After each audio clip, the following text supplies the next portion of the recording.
Hey, today on the BLIC method, we're going to be going over the entry task that I gave, which was 3 different absolute value equations that my students had to solve algebraically.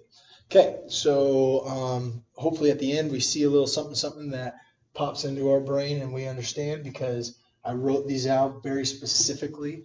And let's get to it. How do you solve an algebraic equation that has an absolute value in it?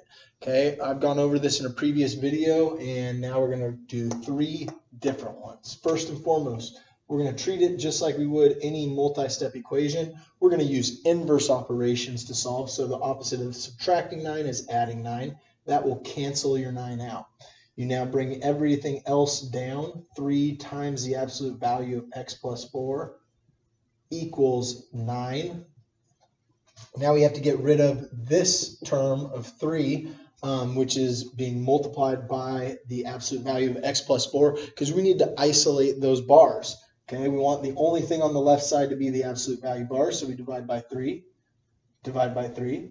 Now I have the absolute value of x plus 4 equals 9 divided by 3, which is 3.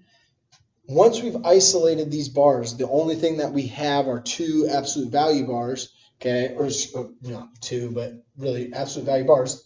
Once we have that being the only thing on the left side, we're going to write 2 equations out because we can make a 3 inside or a -3. So what we're going to do is we're going to write x plus 4 equals 3 and x plus 4 equals -3. So I'm going to go over here where I have a little bit more space, and I'm going to copy that down. X plus 4 equals 3 and x plus 4 equals -3. I solve both of these equations, and I'll have my results, my 2 solutions for this equation. Subtract 4, one-step equation, subtract 4. X can be a -1. Subtract 4 here. Now taking 4 away from a -3 is going to take me even further back into the negatives, all the way back to x being -7. So x can be a -1 or a -7 in our first answer. Okay, so let me just kind of separate that from the rest of our information. Okay, problem number 2. A little something different with this one. This is typically where students will make mistakes, just kind of giving you a heads up so that you know when you run into this scenario as well.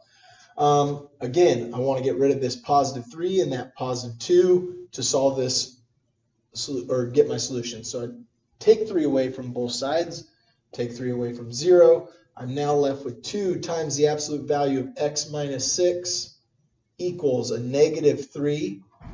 I now need to divide by this 2 to get rid of it. Divide by 2 because it's being multiplied by the absolute value. Divide by 2. I'm left with the absolute value of x minus 6 equals -3/2. Okay, now oftentimes I'll be walking around the classroom, I'll see a student get to this point, and then they'll continue on just like they did with this problem. Okay, the difference in these 2 problems here and here is that right now when we've isolated my absolute value bars, it equals 3. It equals a positive value. On this one, it's equal to a negative value. And one thing that we already know about absolute value bars is that they're going to turn any value into a positive. Okay, so this is saying that some number minus 6, we get the result. Then we want to take the absolute value of it, and it's supposed to equal -3/2. To that I say, yeah, right, that can't work. Okay, you can't take the absolute value of something and make it negative. It's impossible to do. Okay, because this would mean the distance away from 0. Nothing is -3/2 away from 0. Something can be 3/2 away from 0. It can't be -3/2 away from 0. So what this is actually going to come out as a no solution problem. There's no way to do this. Okay, you don't have a solution. If you were to graph it, your V or your upside down mountain peak is never going to cross the x-axis anywhere. So just trying to connect that to the graphing of absolute values. Okay, let's separate that. And we'll move on to this third and final one, which if I were to kind of explain to you what I see often with students is that they just overthink this problem. They look at it, they overthink it. It's probably one of the more simple problems that you're going to face because they're always thinking they have to write 2 equations, which they do in this type of a scenario. We wrote the positive and the negative result. Okay, here we don't have a positive and a negative result because if you look, my bars are already isolated. So this would be the time that I would tell you guys, okay, write two equations out, one for the positive answer, one for the negative answer. But we have a 0, and there's no such thing as a negative 0, so we're kind of stuck in just writing one equation out, x plus 5 equals 0. You solve this problem by taking 5 away, and your result is going to be x equals negative 5. So what we have here are three completely different types of problems where we are solving an absolute value equation through algebra. One of them gave us 2 answers.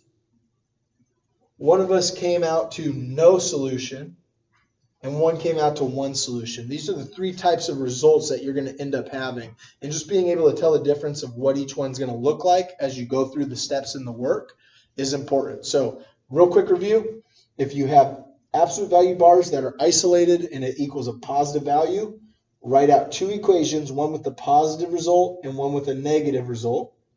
If you have absolute value bars isolated and it equals a negative, stop right then and there. There's nothing else to do. Just write no solution because there's no way of doing this. The absolute value of something cannot come out to be negative.